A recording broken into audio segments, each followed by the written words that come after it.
are going to look for opportunities that are beneficial to your career. Sometimes they don't think a black film festival counts.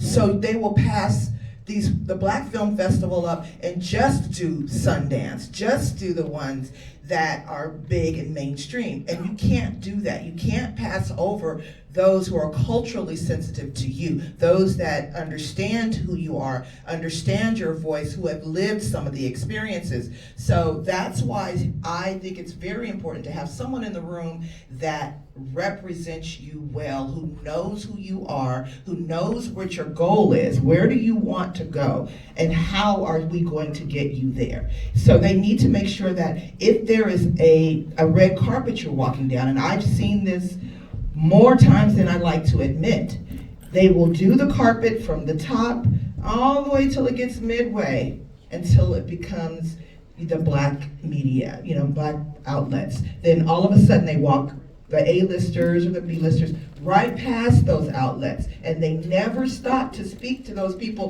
who are going to write a real story about them, who really do want to. That might be that story might be the one that gets them picked up and people are looking at their publication. It's important to do that. So make sure that you have someone who understands what's important to you. That if having a black voice in a white world is very important to you, if having the authenticity of what you do is important to you, someone in that room has to be able to stop and say, no, she would never go for this, or no, this is not her brand, this is off brand for this person.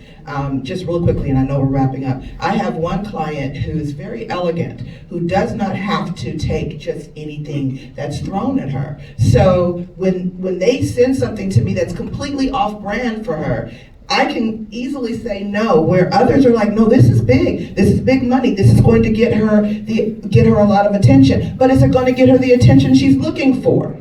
If it's just going to get her attention, that's not what we need. We are very specific and intentional about how we're branding and marketing this person. So no, that doesn't. Years ago, I worked for New Edition. They were my clients. Well, at that time, they just wanted a lot of attention. This one agency I was working for, this one rep, they wanted just Bobby to constantly get in trouble or to do something or to push Bobby to do something so that they could keep them in the news outlets. And that doesn't work for me. So in that room where everyone looked nothing like me, they were not black, as they were coming up with these gimmicks and things that, tell Bobby to do this, or I was like, no. This group can stand on their brand. They have a following. They've built a following. We're not going to turn it into buffoonery because you want to push for this one person to do something to bring attention. So that's why I say you've got to know who is representing you and making sure that they have your best interests at heart and that you're working with their team. And their team is aligned. So you don't have a manager or an agent saying, yes, she'll do this. And then you have an attorney who's saying, well, no, that doesn't make any sense for her to do. Everybody has to be on the same playing field so that they understand when they walk in the room, whether it's your attorney, your agent, or your publicist, they're going to get pretty much the same answer. No, this does not work for our client. Thank you all for that answer. That was great. I have one more question, and I'm going to open it up to the audience. And I just want to have Josh and Ashley explain the difference between, well, not explain the difference. So you both were agents at one time, but you're not necessarily agents now. Does a person need an agent if they have a great manager and a great lawyer? Something like the two of you are great. Yeah, so I would say in the beginning, right, starting out your career, a manager and a lawyer is like a good 1-2 combo. Managers are not legally bonded by the state of California to be able to do deals. So like, even if I know what deal points and what I want the deal to be, I have to have Josh do it, which I prefer. I'm not a lawyer, I'm not trying to be, right? So I think the early on, yes. When you get to a point of, I actually have a client, we're going through this right now. He's been signed to me and my partner, Talitha Watkins, and he has a great lawyer. And now he's had this big moment, and now we're going to do agency meetings. Agents should come on when they have a real job to do. Because a manager, like the manager landscape has changed so much to where managers and agents, their jobs are very similar, but they're different in the way where an agent is like a salesperson, is how I think about it. Where I have 16 clients, an agent probably has like 80. And they're on 80 different teams, and especially they're a staffing agency is what you could think about, right? Like even with their A-list actors, they're looking at staffing them on jobs, job after job after job after job, right? Those top actors are working. They're going to work every 4 or 5 months on a new movie or on a show, right? They're just constantly throwing different ideas and trying to get all of their clients staffed in a room, directing episodic opportunities, films, financing for films. There's film marketplaces where the departments, the film finance departments will go and they'll take packaged films that were packaged within the agency and then go sell in the marketplace. So your agent is there to really activate on your career in a way that is bigger. Now, I have the same access to like the studio films and things that are in the process, but where an agency comes in is the packaging. Packaging is something where you could see a film has a director, a writer, and all three leads of the film before it even leaves the building. And that's the power of the agencies, right? When I was at CAA, there were things that people wouldn't even know about, and they're like, dang, I would have wished I got an opportunity to audition for this. And it's like, you were never gonna get an opportunity because it was packaged in-house. They got the 2 leads, so now all the B-rolls, C-rolls, D-rolls, that will go to the town.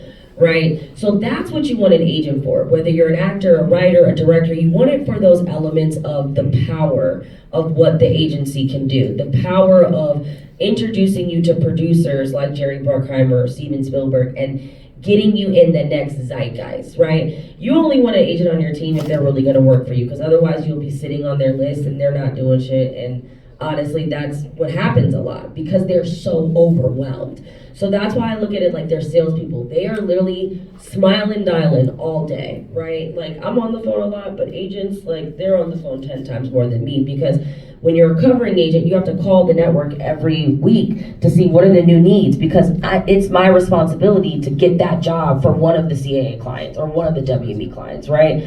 So it's like a machine, and at a certain point as a manager, you do need that partner at a machine to get access to the things that I just wouldn't naturally know about because, I mean, the whispers I would hear there, it's like Bradley Cooper wants to do something with Selena Gomez, I'm making this up. In literally a month, that movie can be being put together. And then it has financing and boom, they're starting shooting next year, top of the year. You know what I mean? So it's really for that added element of getting you to the next level. There are different types of agencies where you have, not every agency is CAA, and I honestly suggest people look at all the agencies because I have some really great partners at Paradigm. I have really great partners at Verb, and there's a lot of really great agencies that aren't the massive corporation that, you know, the big 3 are. But it is important to have an agency partner. It's hard to get an agent, so you need to have that manager that's like, no, this person's incredible. Agents aren't proactive, they're reactive. They want to sign, oh, that film was great, let's go sign the director. They don't want they're not a part of the building at all. They're like, you've arrived, now let's go get you some room money.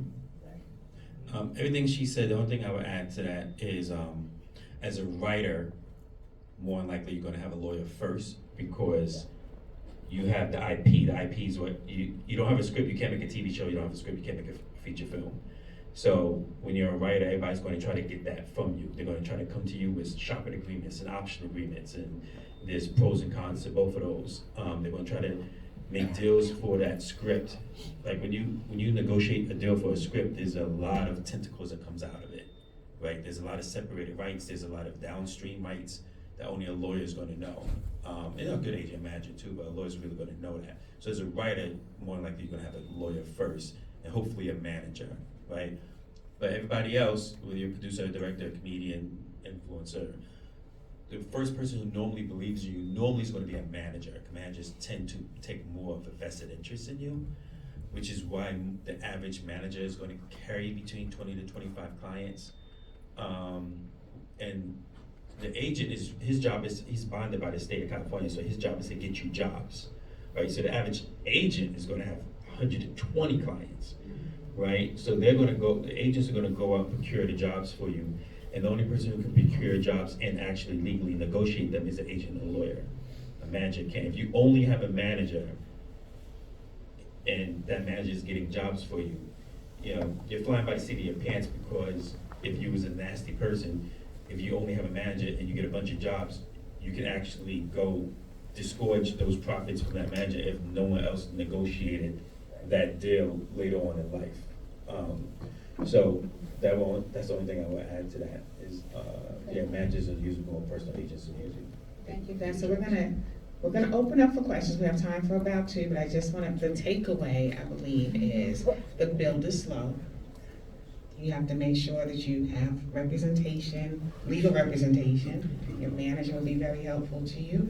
You will get a publicist, but at some point you get a publicist, and let the agents find you. So let's think about it that way, not coming out the gate, I got a script, I need an agent, blah, blah, blah. Right, okay. I have time for 2 questions, 2 really good questions.